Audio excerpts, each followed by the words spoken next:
We cannot talk about the law of attraction without introducing to the subject the word momentum, because law of attraction is the reason that momentum exists. When you give your attention to something for as little as 17 seconds, at that 17-second point, there is a momentum that is discernible as another thought like it joins it, and so forth. So the more you focus, the more momentum. But the most important thing to understand about the way momentum works is that when you are sleeping, you have a reprieve of the momentum. In other words, your beliefs are in suspension while you sleep, which means the momentum of them, the law of attraction momentum of them, is slow to non-existent depending upon how well you are sleeping. So what that means is when you awaken in the morning, you have the opportunity to reestablish, if you want to, a vibrational starting point that law of attraction will begin to respond to right away. Now, usually when you wake up in the morning, you remember what you were thinking about yesterday, or more important, you achieve the emotional feeling place of what you were feeling yesterday. It's like, oh yeah, I remember I'm not happy. Or, oh yeah, I remember I'm lonely now. Or, oh yeah, I remember I'm confused. But what we want you to realize is that you don't have to be the same lonely today that you were yesterday, because that night's sleep changed the momentum. But when you wake up in the morning and you deliberately, and you do, call those same people, talk about those same things, focus in the same ways, you reactivate your vibration much as it was before. But you do not have to do that. And that is the most important thing. We want you to realize that you are at a new starting point in every moment. But it is unlikely for you to begin to think all new thoughts when you wake up. Some of you have suggested a lobotomy. We don't recommend it, because there are many things that you believe that are serving you really well. You just want to become a better sifter. You want to become a better discerner. You want to become better at caring about how you feel, and then focusing in ways that accomplish that.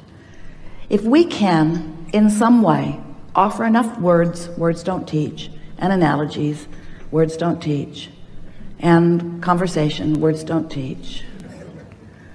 We've enjoyed this interaction immensely. That if we can offer enough that will to stimulate within you the awareness that your point of attraction is everything, because you are the center of your universe, and that you are the perceiver of it, which means you are the vibrational interpreter of it. You translate your vibration into the reality that you are living, into what you are seeing and hearing and smelling and tasting and touching. If we can convince you that since all those things are true, that the only thing that matters to you is how you feel. If you can leave this room with a new determination within you that you now, more than ever before, care about how you feel and mean to do something about soothing yourself. Esther was on an airplane last week, going from Boston back to San Antonio. And there was a beautiful family sitting in front of her, a mother and a child about 6 years old, and two little twin boys who were about 2, maybe, if even. They were walking, sort of kind of talking. And they were all strapped into their 4 seats. And Esther was sitting right behind the mother. And when the airplane took off, one of the little boys, across the aisle from his mother, was terrified. It was probably his first flight, and the roar of the engine, the sound of the machine, the feeling of it on the runway, he was hysterical. And he wasn't spoiled, he was hysterical. He was frightened. It was a new experience, and the power of the airplane scared him. His mother and the flight attendants looking right at his mother like, do not get out of your seat. Do not get out of your seat. And Esther is thinking, if I were that mother, I would be out of my seat now. So the airplane got in the air, and once it was stable, long after Esther thought it was stable, the flight attendant gave her the knowing nod, like, now that your child is out of oxygen. So now Mother moved over into his seat and held him tight in her arms, just tight in her arms, kissing the back of his head and holding him tight in her arms. And gradually he settled down back into his knowing that all was well.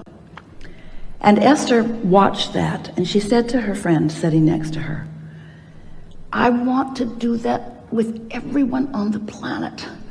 I want them to sit on my lap, and I want to hold them in my arms, and I want to say, it's okay.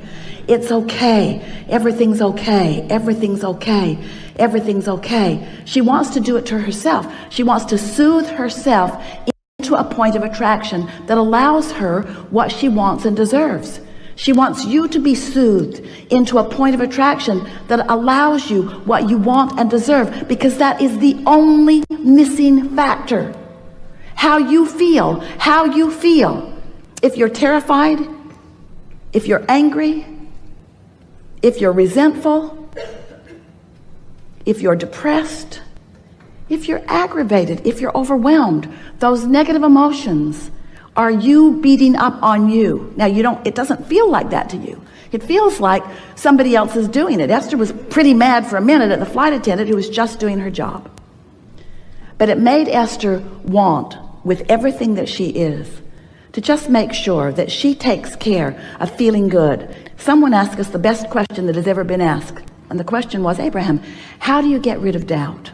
And we said, you get rid of it before it starts, which was so annoying. Because when you're in the middle of it, that answer doesn't apply. How do I get rid of it before it starts when I've already got it? And we say, well, eventually you're going to sleep, and you're going to get up tomorrow, and tomorrow you're going to soothe yourself better so that doubt never gets started. Doubt will never get a foothold if you're watching what you're doing. So Esther began applying that to herself. She woke up every morning with a determination that she was going to find a good feeling place, and that she was going to maintain it as long as she could. And she, for the first day, she didn't even get out of bed before it was too late. The second day it was better. The third day she didn't make it through breakfast. In other words, it took quite a while of Esther caring more about how she felt than tending to emails, caring more about how she felt than tending to what was going on with other people. In other words, you've got to put yourself first. You've got to be so selfish. You have to care about how you feel, which means you have to tend to the self that you really are. You've got to find a way of closing that gap between who you're being right now and who you really are. And who you really are loves you so much, adores you, appreciates everything that you are, flows constantly to you, assisting you in every possible way. Last week, Esther came bouncing up the steps, and the step wasn't stable. When she stepped on it, it caved in, and her foot went between the step and the stage. Scraped up her shin. She stumbled onto the stage. It was funny. It was really funny. And Esther thought, for the life of me, I do not know how I went down. So Esther has a dear friend who sees energy. She always comes to the seminars in the city where she lives and sits in the back of the room, because she not only likes to see the energy around Abraham, she liked to see the energy around Jerry when he was sitting at the table, and the energy around you. She could actually see who was all lighted up. She knows who Abraham is likely to call on, because she can read this energy. So after every workshop, she watches all of the live streams. She sends Esther an email, and she says, yeah, Jerry walked on the stage with you. And Esther says, yeah, I know. I can feel him there. And then she said, he caught you last week. And Esther thought, that's why I didn't fall down. Didn't make sense to me. I didn't have my balance. I didn't have anything close to my balance, but I didn't go down. This is the thing that we want you to understand. We've got you. But if you're not knowing that, If you're mad at yourself, then you don't let us get you. You prevent yourself from receiving the inspiration. Do you know when you yawn? That's because you need more oxygen, and we yawn you.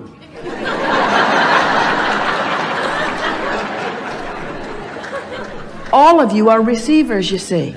How often are you in traffic and you know to do something that prevents something that... How many things do you prevent that you don't even know you prevent? So many, because you're receiving constant impulses. You are so blessed. You are so tended to. We are so aware of you, and you are so in your own way so much of the time as you're complaining about this and worrying about that. Watching CNN.